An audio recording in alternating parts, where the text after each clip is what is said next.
मेरा रब बहुत ताकतवर है, वो मुझे ज़मीनी खुदाओं के आगे झुकने नहीं देगा। हरासमेंट के हवाले से या कोई इस तरह की चीज़ें भी सामने आ रही थी, तो कोई ऐसी चीज़ें थी?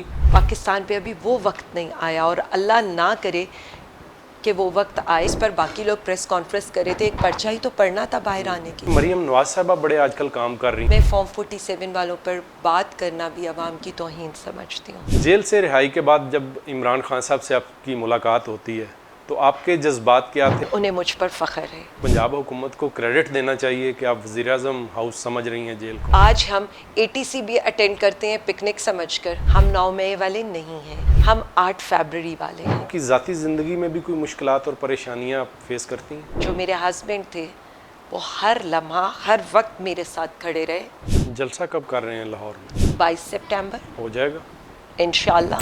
8 फरवरी का नतीजा कोई और है, 9 फरवरी का नतीजा कोई और है। अस्सलाम वालेकुम नाजरीन, मेरा नाम मियाँ इम्तियाज़ है और आप देख रहे हैं पाकिस्तान खबर डिजिटल। नाजरीन, पाकिस्तान तहरीक इंसाफ की सख्तियाँ तो आज तक ख़त्म नहीं हुई, लेकिन बहुत सारे ऐसे किरदार हैं जो पाकिस्तान तहरीक इंसाफ का सरमाया है।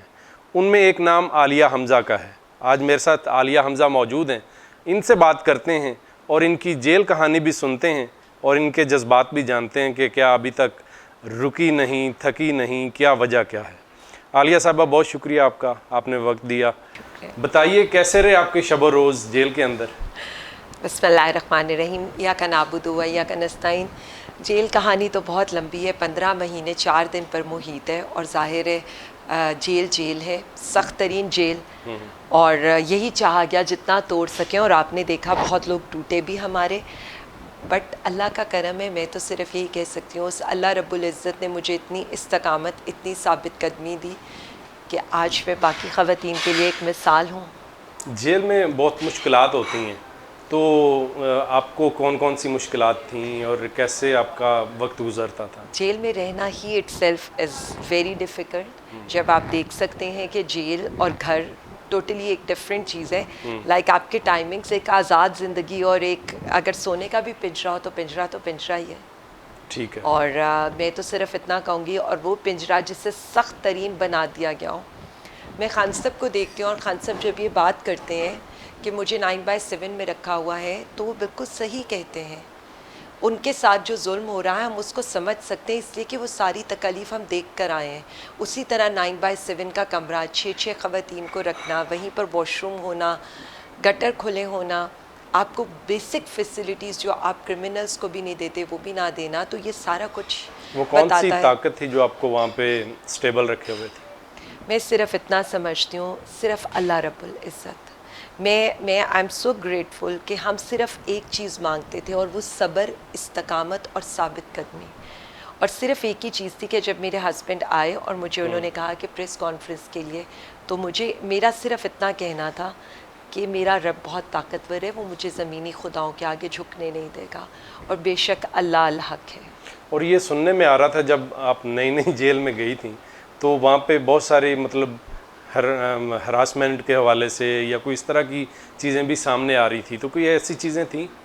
देखिए, हरासमेंट एक होती है हरासमेंट, मतलब हरासमेंट, अब तो मुझे यही लगता है कि हमसे ह्यूमन राइट्स वाले भी वहाँ पर मिलने आए, तो मेरा उनसे एक ही सवाल था, आपकी हरासमेंट को आप किस चीज़ को हरासमेंट बोलते हैं? क्या आप उस चीज़ को हरासमेंट बोलते हैं कि किसी खातून को उसकी बच्चियों के सामने घसीट कर उसके घर से ले जाया जाए? इसको हम क्या बोलेंगे?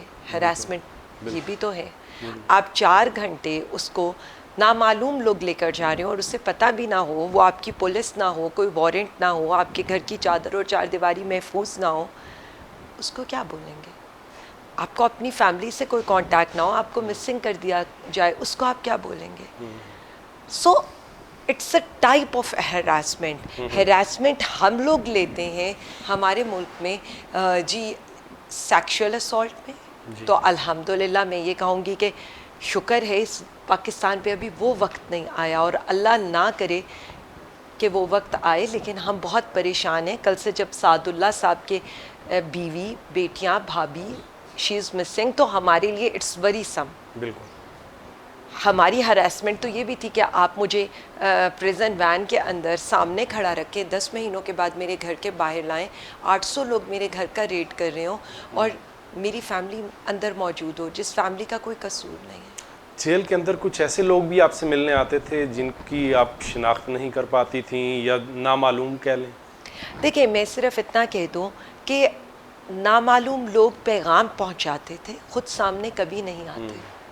और पैगाम कई दफ़ा आया, हर तरह का आया, बहुत सी जगहों से कैसे आया। पैगाम आते थे? पैगाम यही जो सबके साथ एक पर्चा, आपने भी देखा है, मैंने भी देखा है, सबने देखा है वो पर्चा। क्या कहते थे? मैं उस वक्त सिटिंग एमए नहीं थी, ठीक है। जिस पर बाकी लोग प्रेस कॉन्फ्रेंस कर रहे थे। एक पर्चा ही तो पढ़ना था बाहर आने के तो लिए। आपने क्यों नहीं पढ़ा? इसलिए कि मुझे लगता था कि अगर मैं अच्छे वक्त में अपने लीडर के साथ खड़ी हूँ तो बुरे वक्त में भी मुझे उसके साथ खड़ा रहना चाहिए। अगर आप पढ़ लेती तो ये तकालीफ और परेशानियां ना देखना पड़ती। अगर मैं पढ़ लेती तो आज मेरे ख्याल में 54% ख़वातीन मुझे आइडियलाइज भी ना कर रही होती। आज मैं स्टेटस सिंबल ऑफ रेजिस्टेंस भी ना होती। ये मरियम नवाज साहबा बड़े आजकल काम कर रही हैं, लोगों को सोलर सिस्टम दे रही हैं, दूध भी पिला रही हैं।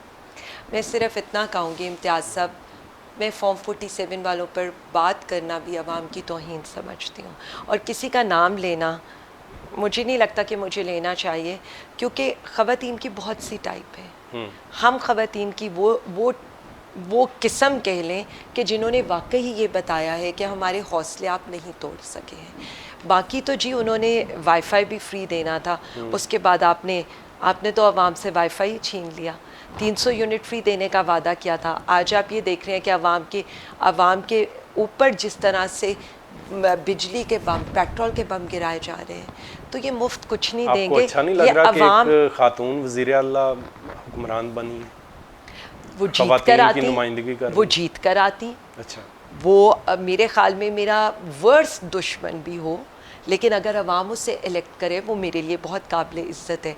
अवाम के मैंडेट पर शब खून मार कर धौंस धांधली से इक़्तिदार में आने से बात सिर्फ वही है, वो इक़्तिदार में रहकर भी ख्वार हैं, हम इक़्तिदार से बाहर रहकर भी लोगों की इज़्ज़त पा रहे हैं।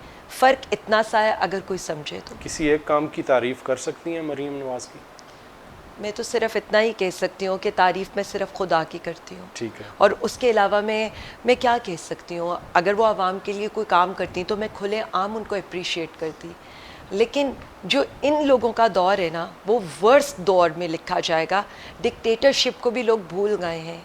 जो जुल्म सितम इनकी मौजूदगियों में ख़वातीन के साथ हो रहे हैं, हमारे घरों के साथ हो रहे हैं, हमारे बच्चों के साथ हो रहे हैं, उसको कोई अच्छे अल्फाज में तो याद नहीं कर सकता।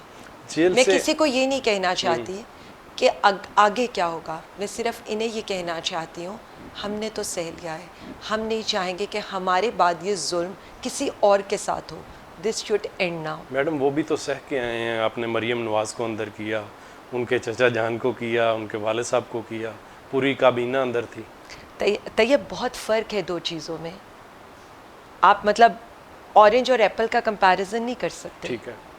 बेसिकली मैं 5 मिनिस्ट्रीज़ देखती थी 3.5 साल की खान साहब की हुकूमत में। करप्शन का केस कहाँ से निकाला? मेरी कोई फाइनेंशियल करप्शन निकाल देते। ये लोग तो करप्शन पर अंदर थे।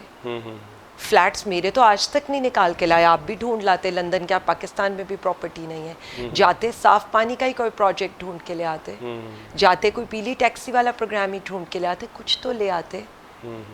बेगुनाही की जेल में और अवाम के लूटे हुए पैसे की जेल में, वो भी वीआईपी जेलें आप गुजारें और हम ना कुछ करके भी बेगुनाही की जेल गुजारें, तो आप एप्पल और ऑरेंज का कंपैरिजन नहीं कर सकते जेल से। लेकिन अगेन जो मैं कहूँगी, मैं सिर्फ ये कहूँगी, और आइंदा के लिए भी, ये इसलिए नहीं कि आलिया हमजा एक खातून है या आलिया हमजा एक जेल काट कर आई है। हमारे अदालती निज़ाम में क्या, हमारे पुलिस में हर एक में रिफ़ॉर्म की ज़रूरत है, तो हमें उस पर काम करने की ज़रूरत है कि अंडर ट्रायल ख़वातीन को आपने जेल में रखा क्यों? 8.5 महीने तक मेरी बेल क्यों नहीं दी गई, जबकि सुप्रीम कोर्ट का ऑर्डर है कि 100 दिन से ज़्यादा आप एक खातून को अंडर ट्रायल में नहीं रख सकते। आज तक हमारे मुकदमात के चलान नहीं पेश हुए, जहाँ चलान पेश होते हैं वहाँ हम बरी हो जाते हैं। क्यों? क्योंकि आपके पास हमारे ख़िलाफ़ कुछ भी नहीं है। ताख़ीर की वजह क्या समझती हैं? मैं ताख़ीर की वजह की तो बात नहीं करूँगी, मैं सिर्फ इतना बता सकती हूँ ह्यूमनली पॉसिबल है शायद मैं तो स्पीड ऑफ लाइट से ट्रेवल नहीं कर सकती कि मैं एट ए टाइम लाहौर में भी थी, मियाँ वाली भी, सरगोदा भी, फैसलाबाद भी, गुजरावाला भी। थी? ये तो ये लोग बताए ना, ले आए चलान में लिख कर लाएं कि मैं मौजूद थी। बल्कि उस दिन जब खान साहब से बात हो रही थी तो खान साहब ने कहा हाउ फनी दिस इज़ कि जो मूसा खेल है या जो ये दूसरा इलाके हैं सारे के सारे, वहाँ पर आप थाने जला रही थी, वहाँ पर तो आज तक ख़वातीन घरों से बाहर नहीं निकली। तो ये तो उनके सोचने की बात है जिन्होंने ये मुकदमे बनाए हैं। जेल से रिहाई के बाद जब इमरान खान साहब से आपकी मुलाकात होती है तो आपके जज्बात क्या थे और इमरान खान साहब किस तरह आपको मिले और क्या कह रहे थे? मेरा लीडर है, मैं 2009 से उनके साथ हूँ और मुझे सिर्फ इतना पता है कि अल्हम्दुलिल्लाह अल्लाह रब्बुल इज़्ज़त ने मुझे उनके आगे सुरखरू किया और उन्हें मुझ पर फ़ख्र है और वो ये समझते हैं कि I am an inspiration to everyone in Pakistan and outside Pakistan कि हाँ ये खातून खड़ी रही है and I feel proud of it. मुलाकात के वक्त आपके कोई परेशानी के या कोई मोहब्बत के या कोई ऐसे जज्बात भी थे? देखिए मेरी एक बात सुने, मुझे तो बिल्कुल ऐसे लग रहा था कि मैं प्राइम मिनिस्टर ऑफिस में बैठी और खान साहब से ब्रीफिंग ले रही हूँ एंड हम बड़े आराम से, it was like a very बड़ा ही एक अच्छा सा माहौल था, हम हंस भी रहे थे, हम गपशप लगा रहे थे और ऐसा ही होना चाहिए था। मेरे ख्याल में उनका एनर्जी लेवल भी उतना ही हाई था और जेल के बाद मेरा तो आपके सामने ही है, मैं तो हर जगह हूँ, मैं तो अपने घर में बैठी हूँ और बैठी हूँ, डट के बैठी हूँ। भाई कोई नो गो एरिया तो है नहीं इस मुल्क के अंदर, ये मेरा घर है, मैं कैसे इसको छोड़कर कहीं जाऊँ? मैं पेशियाँ भी भुगतूंगी लेकिन मैं साथ बैठी रहूँगी। आपको फिर पंजाब हुकूमत को क्रेडिट देना चाहिए कि आप वज़ीर-ए-आज़म हाउस समझ रही हैं जेल को। देखिए जी उन्हें हमें क्रेडिट दिया गया। जी मैं यही बताना चाहती हूँ, उन्हें हमें क्रेडिट देना चाहिए कि उनकी सख्तियों के बावजूद वो जो जितना मर्जी हमें तकलीफ़ पहुँचाना चाहते थे, रिज़ल्ट उनके सामने है कि आज हम ATC भी अटेंड करते हैं पिकनिक समझकर और आज हम अदालतों को भी फेस कर रहे हैं और हम हंस खेल कर रहे हैं, हम जेल मुलाकातें भी बिल्कुल ऐसे ही कर रहे हैं जैसे हम प्राइम मिनिस्टर ऑफिस में बैठे हैं। तो इसका एक ही मतलब है, आप हमें नहीं तोड़ सके, आइंदा कोशिश मत करें। जुमे को मुल्क भर में एहतजाज कर रहे हैं जी बिल्कुल, तो कहीं वही दोबारा से रवायत या वही सूरत हाल ना बन जाए जो 9 मई को बनी। इम्तियाज़ मैं सिर्फ इतना कहना चाहूँगी, हम 9 मई वाले नहीं हैं, ठीक है, हम 8 फरवरी वाले हैं, हम 8 सितंबर वाले हैं। फ़र्क को समझें। ठीक, आपने हमें दहशतगर्द बनाया, गद्दार बनाया, हम पे पर्चे कटवाए, उसके बावजूद आज भी बैठकर हम यही कह रहे हैं ये मुल्क हमारा है, ये इदारे हमारे हैं, लेकिन ज़रूरत आपको अपने आप को ठीक करने की है। हम में तो कोई इंतकामी जज्बा नहीं है। ठीक होना है जो इदारे हैं जिनको कॉन्स्टिट्यूशन के लिहाज से अपने डोमेन में बैठकर काम करना चाहिए। कौन से? सारे इदारे हैं आपके सामने हैं। कुछ 2-4 बताएं। नहीं, सब इदारे हैं। आप चाहे महकमा ज़राअत ही कह लें, सब इदारे हैं। सिर्फ constitution of Pakistan is the one. और आप ये जो कह रहे हैं प्रोटेस्ट, 126 दिन का धरना दिया था, गमला टूटा था, कितने जलसे हुए तहरीक इंसाफ के? मेरे ख्याल में तो सैकड़ों जलसे हमने किए हैं। इवन जब खान साहब को गोली लगी तब भी हमने प्रोटेस्ट किया। सिर्फ ये एक चीज़ क्यों? एक इमारत की तकरीम है, तो क्या जो अवामी इमारत है, पार्लियामेंट है, या अवामी नुमाइंदों की कोई तकरीम या उनकी कोई इज़्ज़त नहीं है? क्या मेरी या मेरी फैमिली की किसी की कोई इज़्ज़त और चादर और चार दीवारी नहीं है? क्या हम पाकिस्तान की औरतें नहीं हैं? आपको आयरन लेडी कहा जाता है, कैसा लगता है? देखिए मेरी एक बात सुने, ये अवाम की मोहब्बत है, ये पाकिस्तानी कौम की मोहब्बत है।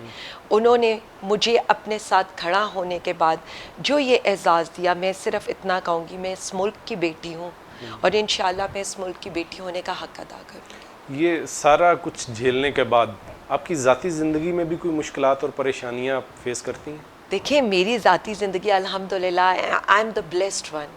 मेरे हस्बैंड ने, मेरे फादर इन लॉ ने, मेरी बेटियों ने, जाहिर है मेका तो मेका ही होता है, माँ बहन भाई वो तो लिखवा के लाए ना, उनके तो खून के रिश्ते हैं।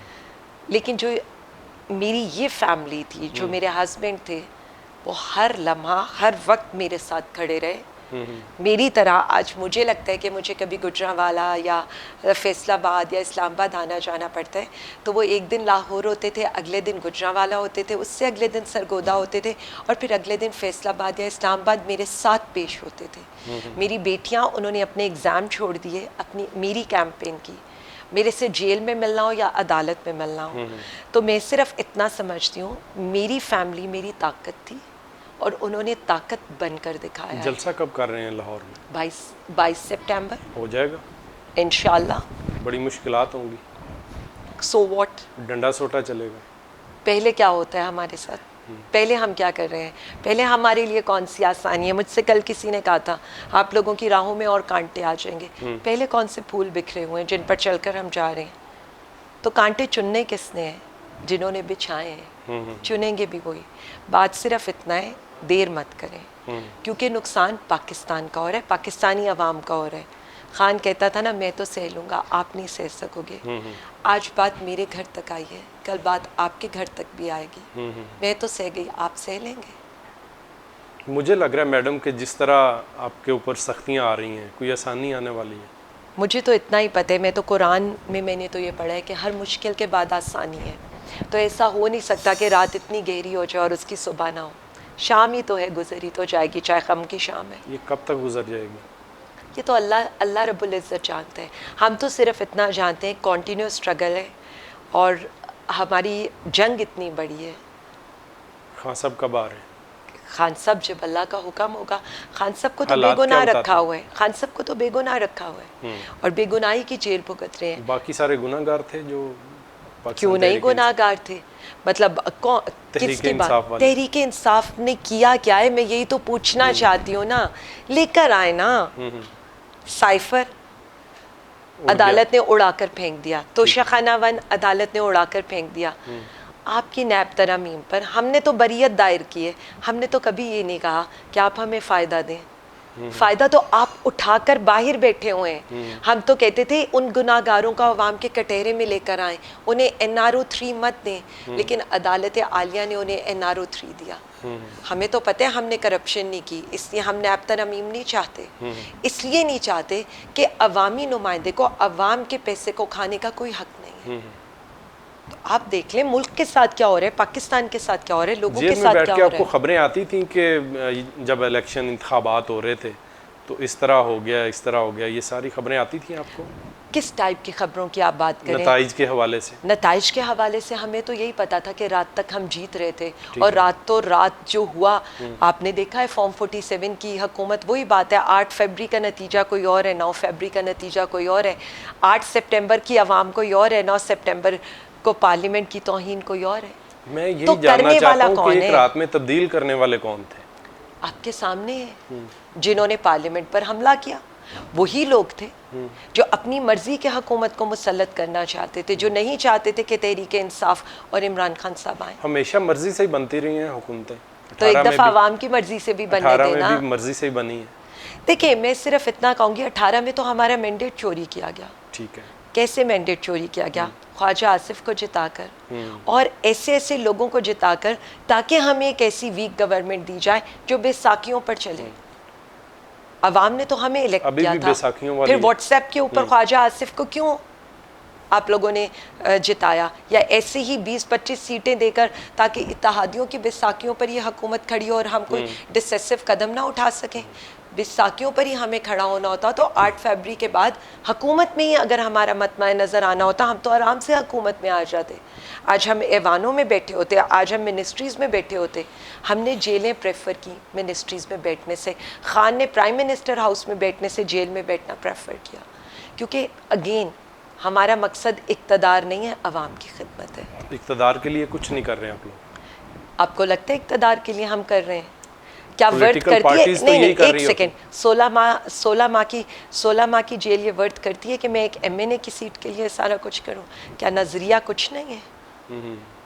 16 माह की जेल, 1 साल 4 महीने आपकी जिंदगी के आप इस तरह से गुजारें just for an MNA seat.